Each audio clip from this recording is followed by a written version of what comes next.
Well, good morning. I'm not sure what happened here. We've got a wobble table, so I'm going to try to not knock anything off. All right. Well, hey, we're starting a brand new series called Naomi and Ruth. And if you're not familiar with the Bible, this comes from the book called Ruth. Now, the book of Ruth is really kind of an interesting book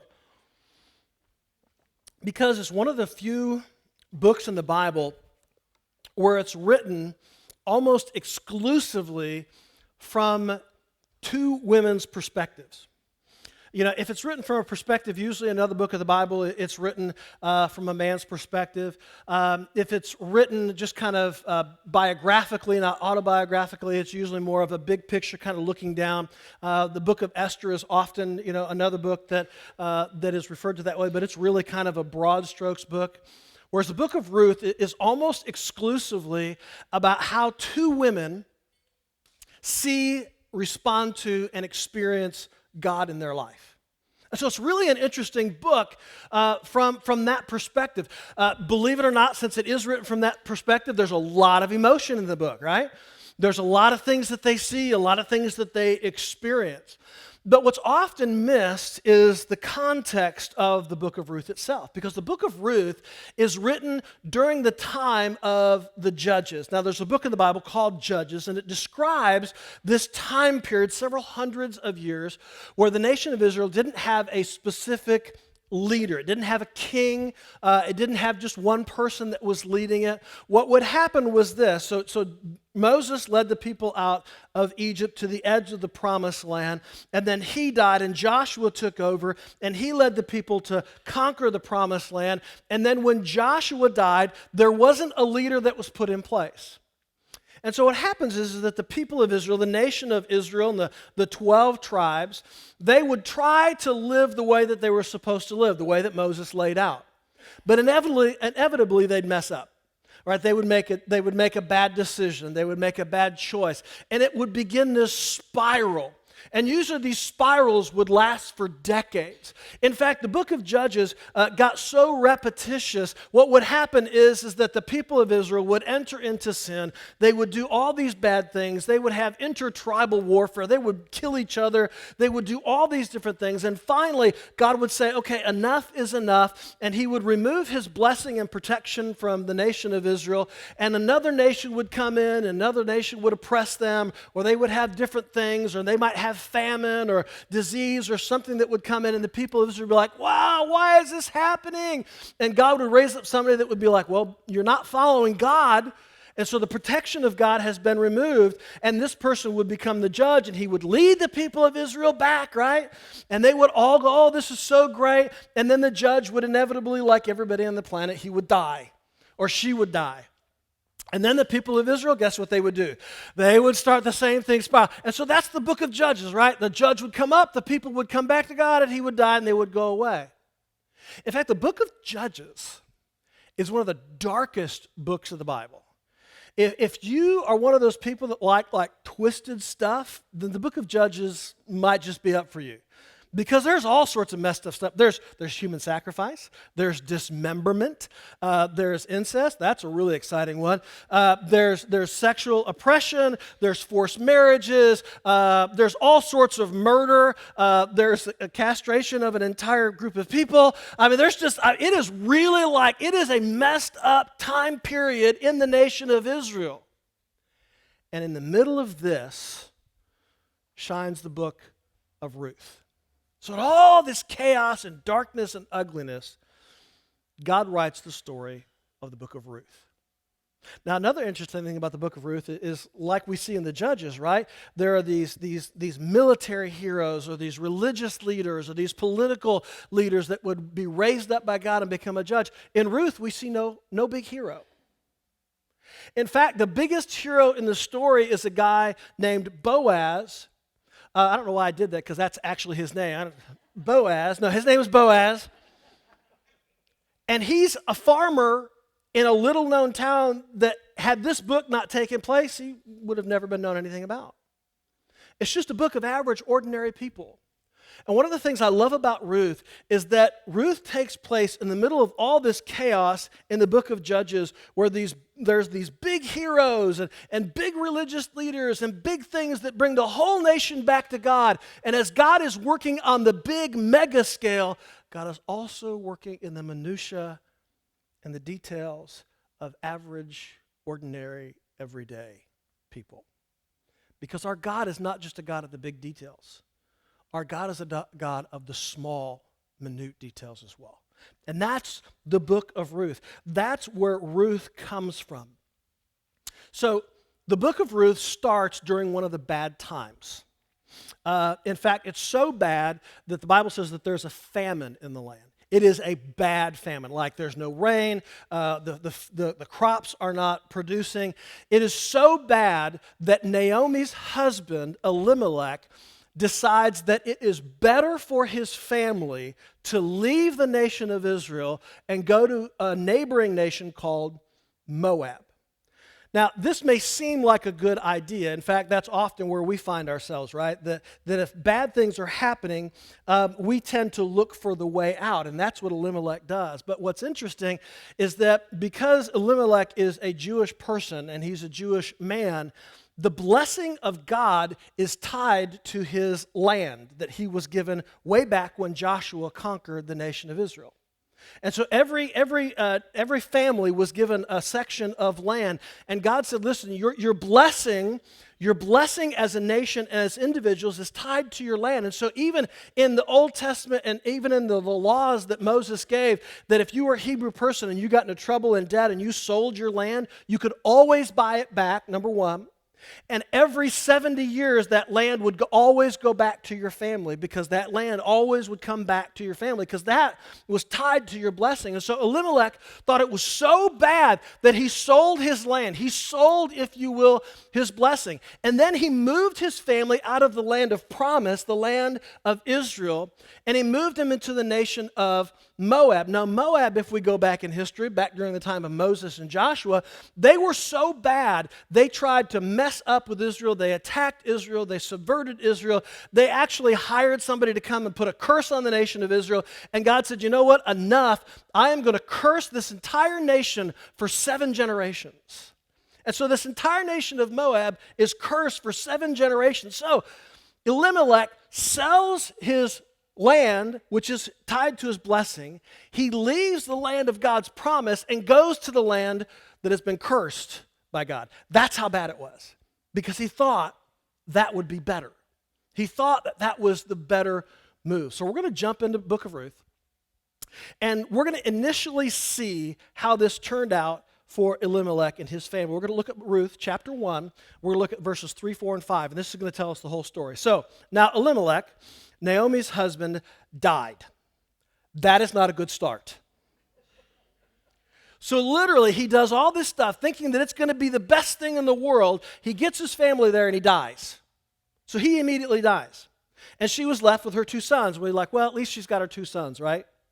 Well, they married Moabite women. Again, by the way, that was against God's law. You weren't supposed to marry outside the nation of Israel, because if you did that, you could potentially bring all sorts of problems on your family. And one was named Orpah and the other was Ruth. And this is the first time we get introduced to Ruth. And they had lived there about 10 years, and both Mahlon and Chilion also died. And you're like, well, who's Mahlon and Chilion? Those are Naomi's 2 boys. So they both also die. And Naomi was left without her 2 sons and her husband. So Elimelech leaves the place of God's promise and blessing to chase after what he thought was better. And I'm sure that he thought he was being a good provider for his wife and his family, and I'm sure he even rationalized the decision. Have you ever rationalized the decision that you know was the wrong decision? I'm sure none of you will ever admit to that, but you know it's the wrong decision. But you come up with all sorts of different things. You come up with the mental gymnastics, and you come up with statements like, I'm sure God doesn't want us to starve, right? Can you imagine that conversation with Elimelech and Naomi? It's like, listen, I know that I'm selling the family plot, which is tied to our blessing. I know we're leaving the land of promise to go to the land of cursing, but I'm telling you, God doesn't want us to starve. That reminds me of the statement I hear a lot. God doesn't want me to be unhappy. God doesn't want me to be alone. God doesn't want me to be broke. God doesn't want me, and we say all these things. We make these excuses for why we do something that we know isn't right, but we do it anyways. Or maybe even, hey, we don't have another choice. God has left us with no choice except to trust God. God has left us with no choice. Or it's really not that big of a deal. I mean, the whole thing is really not that big of a deal. And so they make the decision, and the decision actually costs him 3/4 of his family. There's 4 of them: Elimelech, Mahlon, Chilion, and Naomi. And they all 3 die. And now, because of the timing and because of the culture that they're in, not only does Naomi not have any property that she can go back to because Elimelech sold it all, she doesn't have any sons who can make any sort of living to take care of her. There wasn't any type of savings plan. There wasn't a stock market that you could invest in. She was literally left destitute. Now, I've never been in a position like that, and I've never been in a position where I felt like everything was taken away from me, but I can just begin to imagine the emotions and the fear and the anxiety and the hurt and the pain. Maybe some of you have been in a situation similar to that. But here's what's interesting. The decision was made when they left where they were supposed to be. And so all of the consequences of that were because of the decisions that they made. Sometimes things happen to us, it's not because of our decisions, right? Sometimes it's because of the decisions of others. But in this particular situation, it was because they made such a bad decision. Now, here's the good part. Because the book of Ruth is all about God restoring and redeeming what was lost. It's all about God putting the pieces back together. So no matter how bad of a decision, no matter how bad it may look, if we make a bad decision, God can always bring a blessing from a bad decision if we're willing to change direction. And that's what Naomi does. Now again, Naomi really doesn't have a lot of choices, but the Bible says she packs everything up and she says, I'm going back. And that is where the story of Ruth and Naomi begin. So over the next 4 weeks, we're going to look at several things. First of all, today we're going to talk about how to beat bitterness. Because I don't know about you, but I think I might have a little bit of bitterness if I had to go through what Naomi went through. I mean, who knows? Maybe it wasn't Naomi's choice. Maybe Elimelech said, this is what we're doing, woman, which is never a good idea. And maybe she was like bitter because of that. We have no idea. So we're going to talk about how to beat bitterness. And then next week, we're going to talk about how we're going to actually glean the blessing that God has for us. I'm sorry, my iPad here is going nuts on me. Okay, glean the blessing that God has for us. And then week 3, we're going to talk about making the move. Right? We're going to talk about making the move and doing what we know we're supposed to do.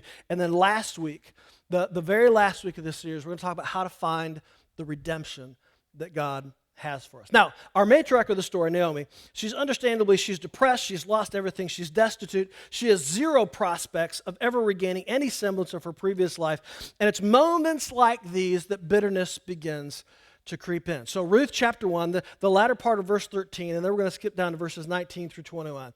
So Ruth looks at Orpah and Ruth, who are her daughters-in-law, and by the way, they've lost their husbands. We shouldn't forget that in this story, right? They've lost their husbands. They're grieving as well. And this is what Ruth says to them. No, my daughters, it is more bitter for me than for you. She goes, listen, I know that you've lost your husbands, but I've lost my son and I have lost my husband. So I am worse off than you are. We're going to talk about in just a minute how bitterness makes us very self-absorbed. And that's really the beginning of this that we see here. Ruth says, listen, I'm going back to my home country where at least I know where I am, and at least people will know who I am, and maybe someone will take pity on me. But I'm telling you, it is worse for me than it is for you because, and then notice who she blames, because the Lord's hand has gone out against me. So she looks at Orpah, and she looks at Ruth and says, listen, I'm going back, but the two of you, you need to go back to your families. You need to find another husband. You need to at least go somewhere where people want you and they want to be around you, and you need to go back. And so Orpah, the first wife, agrees. She goes back. And then Ruth looks at her and goes, I'm not going anywhere. Where you go, I will go. Where you die, I will die. Wherever you live, that's where I'm going to live. And whoever your God is, that's who my God is going to be. And it's at that moment that we see this connection where Ruth literally lays aside her own bitterness, lays aside her own fears, and she says, Naomi, no matter where you go, that's where I'm going to go because I'm going to be here for you. That's really such a cool story, and we see that take place. And so then we're going to skip down to verse 19. And so the two women went on until they came to Bethlehem. When they arrived in Bethlehem, the whole town was stirred because of them.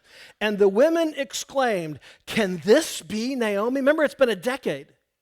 They've not been back home for over 10 years. And so Naomi and Ruth come walking back into town, and I love it. All the women are like, is that Naomi? Man, she is aged. Look at that muffin top. Wow, And they're talking about, they're gossiping, right? Can this be Naomi? I can't believe this. And finally, one of them actually says, are you Naomi? And this is probably one of the most emotional verses in all of Scripture. It is dripping with emotion. And so this is how Naomi responds. Don't call me Naomi, she told them. Call me Mara, because the Almighty has made my life very bitter. I went away full, but the Lord has brought me back empty. Why call me Naomi? The Lord has afflicted me. The Almighty has brought misfortune upon me. Now, to really fully understand this verse, here's two things you need to know. First of all, the name Naomi means pleasant. Pleasant, right? Pleasant. So you think about it, right? Naomi, she's got this pleasant personality. She's nice. She's sweet. She's kind. She's maybe not, I don't know, bubbly, but she's kind of like a warm personality. The word Mara is the Hebrew word for bitter. So she says, listen, don't call me pleasant anymore. Call me bitter, because God has taken everything away from me. Ruth is standing right there next to her. Think about that for a moment. Ruth has left her family, her home, and everything, and every prospect, because she's not going to go back to Jerusalem, or she's not going to go back to Bethlehem and find a man, because they're not going to marry outside their own nation. And so she's going back and she's saying, listen, I will be a widow for the rest of my life. And Naomi's response is, I got nothing. Call me bitter. Now, Naomi's response is so telling of where she is. She's saying, listen, don't call me pleasant anymore. That ship has sailed a long time ago. All I am now is filled with bitterness. Now, the word bitter, it's interesting. Bitterness is anger and disappointment at being treated unfairly. And I put unfairly in quotes because really, the things that happened in her life were a result of the decisions that she made. And oftentimes that's true for us. I think we need to be honest about that, right? A lot of times we feel like we're a big, hairy victim of all the things that are happening. But if we're honest and we look back at the decisions, we realize the decisions that we made are the reason that we're experiencing the consequences that we have. But Naomi's like, listen, I'm being unfairly persecuted by God. Another definition of bitterness is something like this. Bitterness is the absence of sweetness. It's usually referred to when it comes to like food and things like that, right? Have you ever bitten into something that was really bitter? Or maybe, do you remember the first time you tasted coffee? Like, I'm a coffee fanatic, but I remember the very first time I tasted coffee. I was 12 years old. I was hunting with my dad, and I forgot my hot chocolate. And all he had was his black coffee, and I was cold. It was one of those Indiana days where it was wet. I mean, what a surprise. It's only wet 362 days a year here. But it was wet, and it was cold, and the wind was blowing, and I tasted that coffee, and I'm like, how do you drink this crap? This is terrible. And now I drink like 4 or 5 cups a day, right? Because you get used to it. And that's the unfortunate thing with bitterness, is that you taste it long enough and you just assume that's what life is supposed to taste like. That's how life is supposed to be. And so literally Naomi comes back. She left as pleasant. She left as sweet. And she came back just filled with bitterness. So here's what we're going to do. We're going to look at a couple things today. And the first thing I wanted to share with you before we jump into how to really deal with bitterness is that in the book of Proverbs, there's a verse, and it so poetically puts the kind of the result, if you will, of bitterness. And I want to read it for you. Each heart knows its own bitterness, and no one else can share in its joy. The book of Proverbs, as it writes this, tries to really put it in an interesting way with using the contrasting points there. It says, listen, everybody has things that they can be bitter about. Everybody has things that can sink into their heart and soak into their soul. And the reality is that, sarcastically kind of using the joy, no one else really understands. No one else can really fathom what you're dealing with. And I think we have to be honest about that, don't we? Some of you may have bitterness that no one else even knows about. You may have pain and hurt in your life that no one else can possibly understand. And so bitterness and anger and hurt, it's a very personal issue. And so as we talk about this, I don't want you to think that I'm just blowing it off. Well, here's all you got to do. No. This is something, in fact, so much so in the New Testament, it says, listen, if bitterness begins to take root, you need to come alongside each other and help each other root it out because it is so destructive in our lives.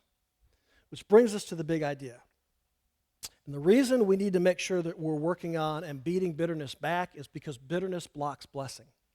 I know, it's all 3 B's. Isn't that exciting? I know those of you that love that stuff. BBB, right? Not the Better Business Bureau. BBB. Bitterness blocks blessing. If you hold on and you allow bitterness to begin to grow roots within your heart and your mind, your emotions, bitterness will literally block the blessings of God in your life. And sometimes it's not because the blessings are blocked, but because you are so bitter, even though the blessing is present, you can't see it. And that's initially where Naomi is, right?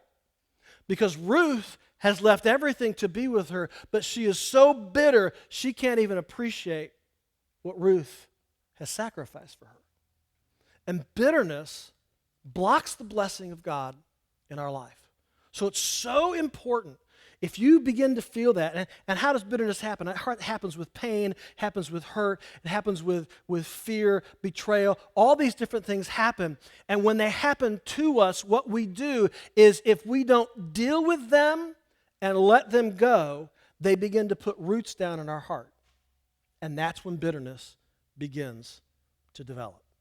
So, thing number 1, how to beat back bitterness.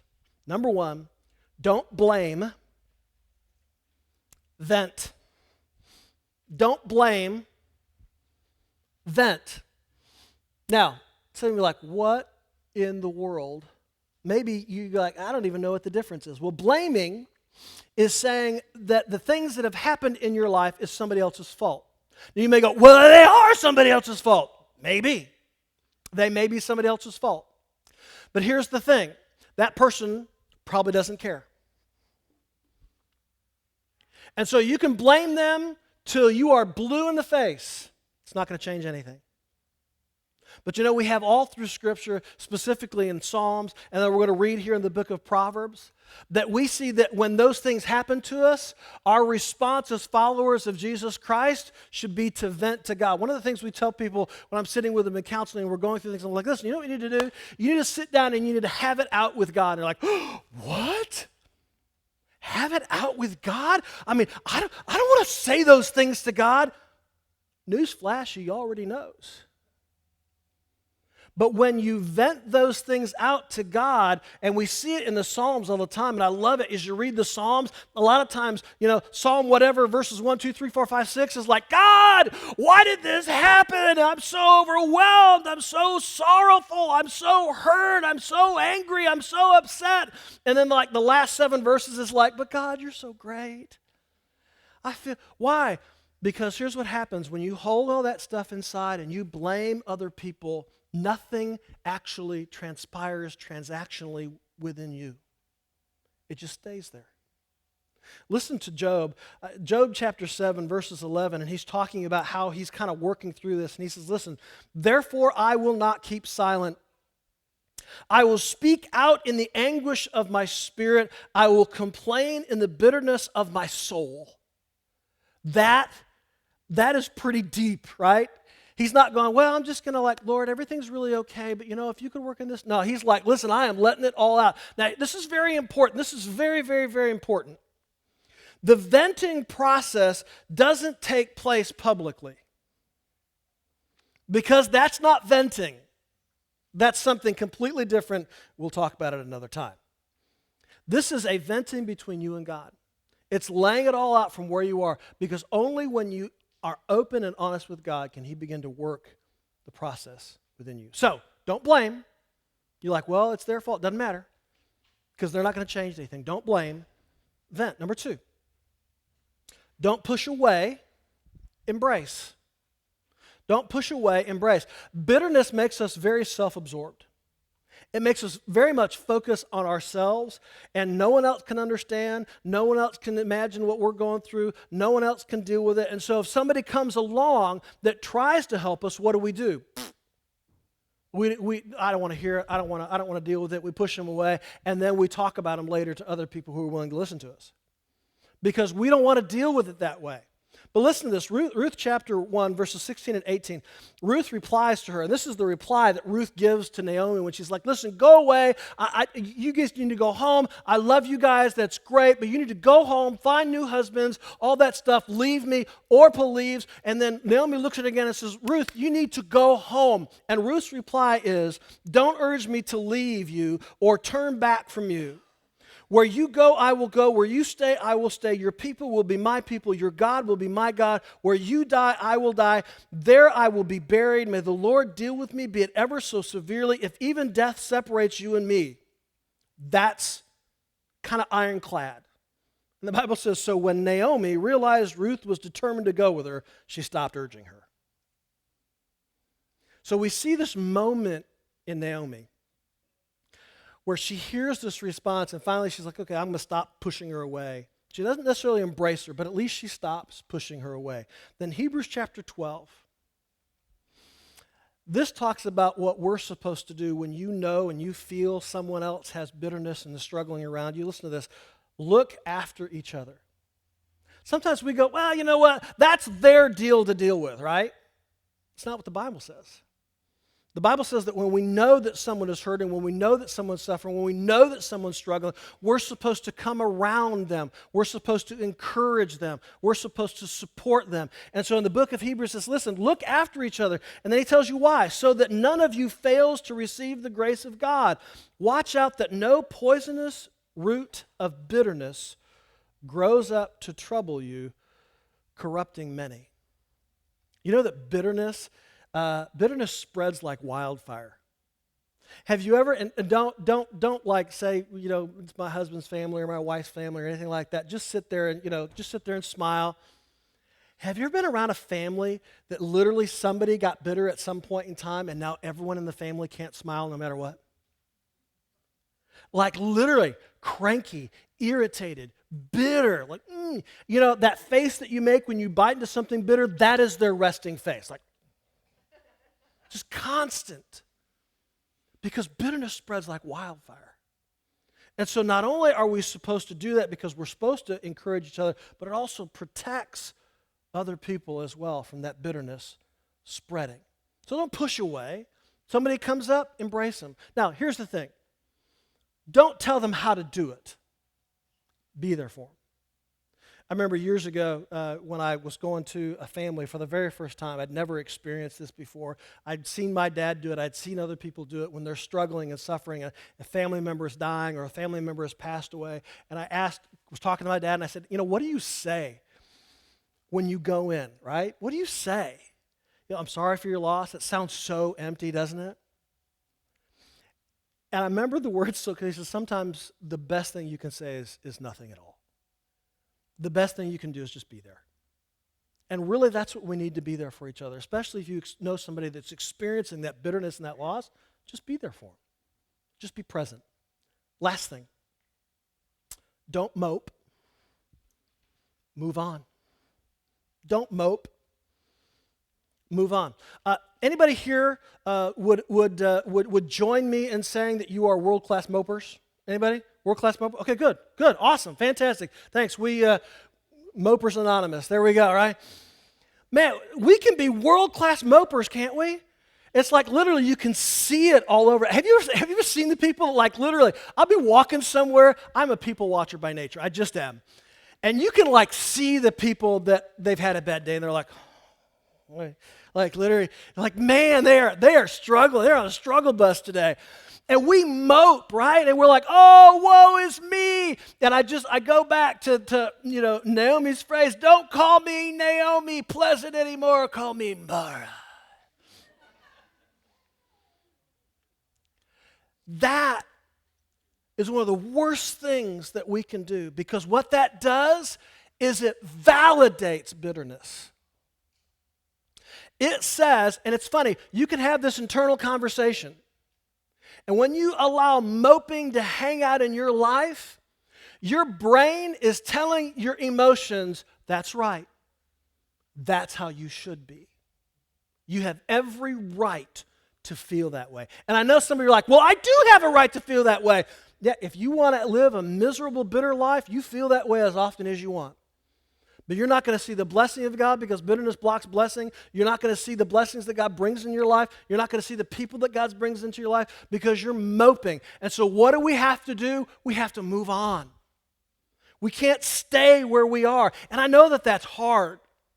And here's the thing. When you go through those valleys, remember that they are valleys. They are temporary. You are not meant to live in the valley. You're meant to move through the valley. So if you sit and you soak, it's kind of like cleaning up milk with a rag and leaving it on the counter. You sour. And you see it all over your face. So you've got to not mope. You've got to move on. And I'm going to actually read from Psalm 71, because to me, this is one of the most encouraging passages when it comes to this idea of sorrow and troubles and bitterness. And again, it's one of my favorite writers, in the Bible with David, because he's so honest and so genuine about his emotions and what he's struggling with. And he says, though you have made me, talking to God, though you have made me see troubles. He's like, God, I recognize that there are things that have come into my life that I view as troubles that you brought into my life. Do you know that that's true? There are some things that God is going to either allow or bring into your life that you are going to initially view as troubles. And here's the thing that's interesting. You live a little longer life, and a lot of times those things that were troubles turned out to be blessings in disguise. Things that caused you to move on. Things that caused you to move forward. And David says, even though you've brought these many troubles in my life, then he says, many, he repeats it, many and bitter, you will restore my life again. Even from the depths of the earth, you will again bring me up. The thing is, when you're going through the depths of bitterness, it can get to the point where you feel like this is normal. And that's literally what Naomi says. Naomi says, this has changed me forever. I will always be, from now on, Mara. But here's what's beautiful. We get to the end of Ruth, and the women aren't saying, is this Naomi? They're saying, God has given Naomi a son. He's restored and redeemed her. But if you allow bitterness to sink in, to become who you are, to change you from pleasant and sweet to bitter, then you will never see how God works in your life. And so beat it back, and be able to become better than you were before. Father God, we thank you.